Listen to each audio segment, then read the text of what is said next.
All right, so if you're just joining us, these are some very, very dramatic images that are being played out over the skies of Israel at this moment. These are the ballistic missile strikes that the Iranians have carried out in a very dramatic fashion. Now, remember what is unfolding at this point of time, and it's happening simultaneously. It is not that the Israelis have hit Iran and then Iran is hitting back. What we are looking at unfold at this moment is that the two nations are having a go at each other, lashing each other with their missile and drone strikes. And what is also important to highlight at this moment is that the war has now qualitatively changed. The Israelis started by targeting the oil and gas refining facilities within Iran, and immediately afterwards, within a span of about 3 to 4 hours, Iran has hit back at one of the biggest oil and gas refining facility in Haifa. So these are the images of some pretty dramatic drone and missile strikes that are being carried out. And at this moment, this is what Israel Katz, the Israeli defense minister, claims, that Tehran is burning because of the attacks that the Israelis have in fact carried out on Tehran in the span of the last couple of hours. And also, reports are coming in that the Israeli Air Force has targeted the Fatah Air Base of the IRGC Army's aviation in Karaj. This is the IRGC's largest helicopter base, which houses about 40 helicopters along with its helicopter training center and several other key maintenance facilities. Now, the port city, the southernmost port city of Eilat in the state of Israel, has also reportedly come under attack. There are reports of sirens that are being sounded over there.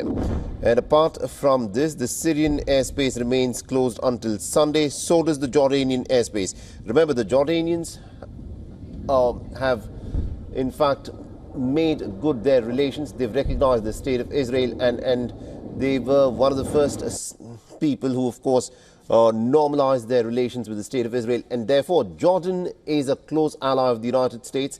And with Jolani, after the toppling of the Bashar al-Assad government, taking over charge in Damascus, both Jordan and Syria are favorably disposed towards the Israelis, and therefore both these nations shutting down their airspace till Sunday morning effectively means only one thing: that we can expect more attacks from the Israeli side and from the Iranian side as well.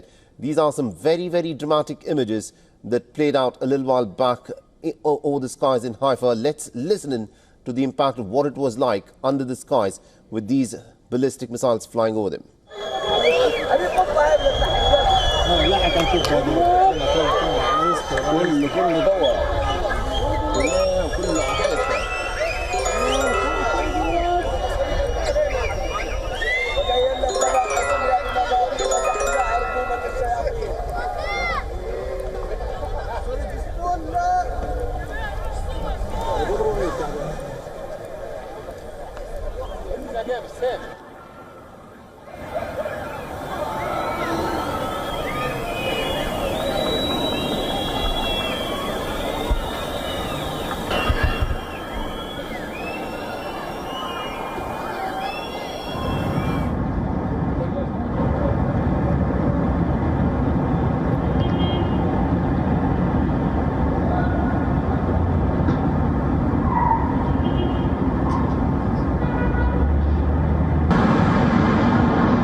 So these are some very dramatic images of the Iranian drones or the Israeli skylines. And also joining us in the broadcast, we've got Dr. Paul Dorfman, who's a Bennett scholar at the Bennett University at the University of Sussex. He's also a member of the Irish Government Radiation Protection Advisory Committee and chaired the Nuclear Consulting Group. Thank you very much indeed, Dr. Dorfman, for joining us on this broadcast. Now, let me start off by asking you this. Considering these dramatic attacks that we've witnessed in the course of the last 60 to 90 minutes, in your assessment, what's playing out here? Why is it that Iran and Israel are lashing out at each other in these very dramatic missile and drone strikes? Israel's stated war aims were to cease the enrichment of uranium to make a bomb. The problem is that Natanz, which is the major uranium enrichment site to make a bomb, is 8 meters below reinforced concrete and hard rock. And Fordo is about 80 to 90 meters deep. Now, in order to reach these facilities, the only thing that can possibly reach these facilities is the US bunker-busting GBU-57B bomb. Now, this is 14 tons, 6 meters long, and can only be launched by a US B-2 bomber. So there are two options here. Either the US gets involved, and in terms of the US's war aims, it is then able to actually attack the enrichment facilities, which is the key to what started this, let's say, war. Or there are softer targets. What do you mean softer targets? Well, the targets that you're being seen, you know, that you're seeing. But in terms of what's also happened, both in terms of Haifa, but also in terms of what's happened in Iran, are targeting oil. Now, in strict scientific technological terms, the Gulf is a almost entirely enclosed sea. It's shallow. It has a very low turnover. Now, Bushehr, so Israel says that it's going to go for potentially other Iranian targets, okay, nuclear targets. Now, Bushehr is the only substantial nuclear power plant in Iran, and there's Bandar-e-Abbas, which is a sort of also part of the enrichment process. Both of these facilities are by the sea on the Gulf. Now, the problem, the key problem is, and it's very, very important to consider, and Saudi needs to consider this, Qatar, Oman, all of the Gulf states who rely on the Gulf for desalination. If these plants are hit by whoever, the Gulf gets contaminated, severely contaminated by radionuclides, then the Gulf states have a severe drinking water problem because the desalination plants will be ineffective.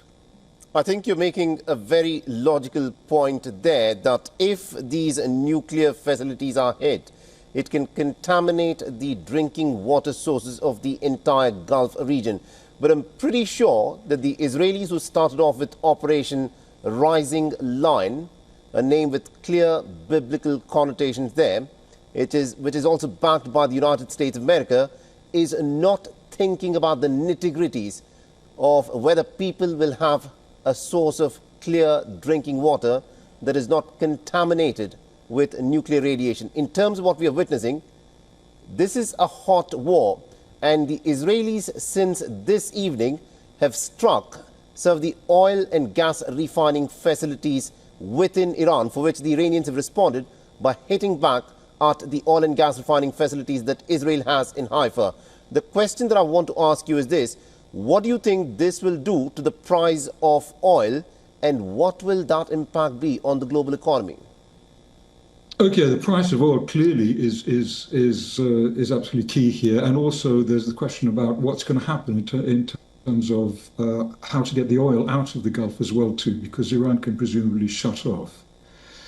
So it will affect the oil economy without any question, and we will see the price of oil. The price of oil already has been severely impacted by this. But it's not simply talking about the price of oil. I mean, money is money, but you can't drink or eat money.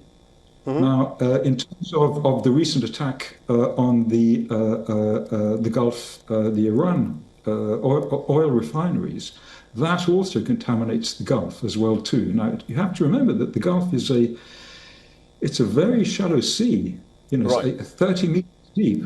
It doesn't turn over. So what happens in the Gulf stays in the Gulf. And all that implies for desalination plants that Saudi, Qatar, Oman, UAE, and Iran depend on. So Saudi better get its act together in terms of talking to the Americans in terms of these kinds of potential targets. You know, you're making a very significant point, but do you think this is something that the Israelis are thinking about?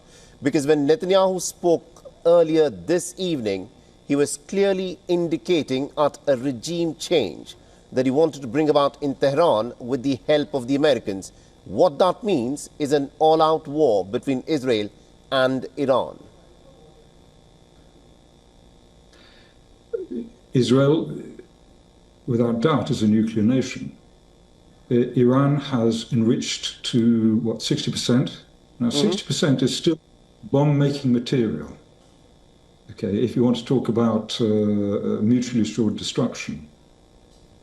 Dimona is a well-known Israeli nuclear military site. It's well understood that it exists. Right.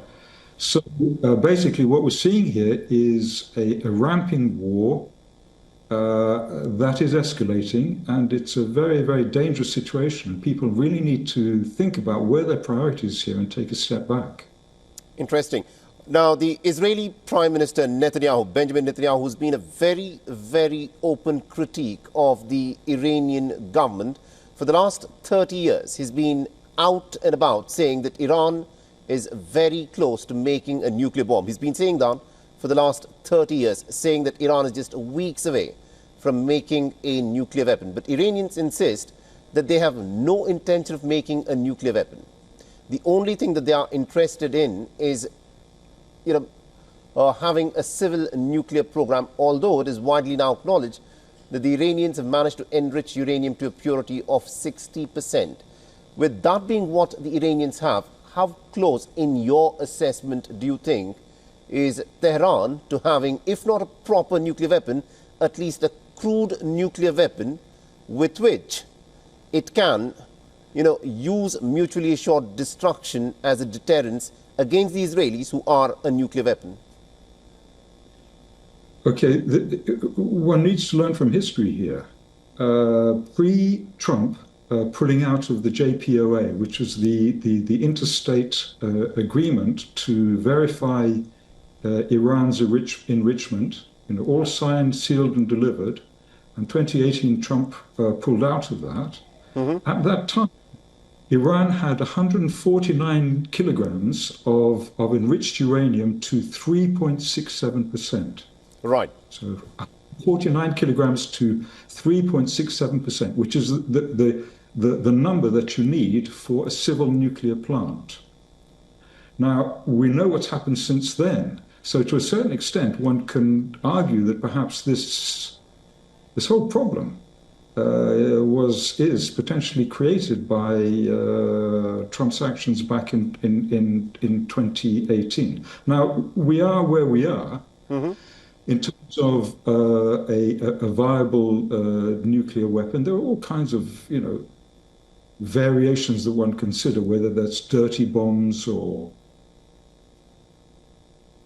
other forms of destruction. Right.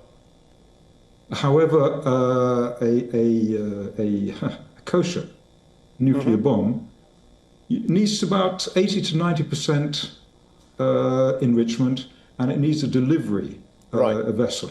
It needs to be well delivered. So we're not quite there yet, but we seem to be getting there, and it's not looking pretty.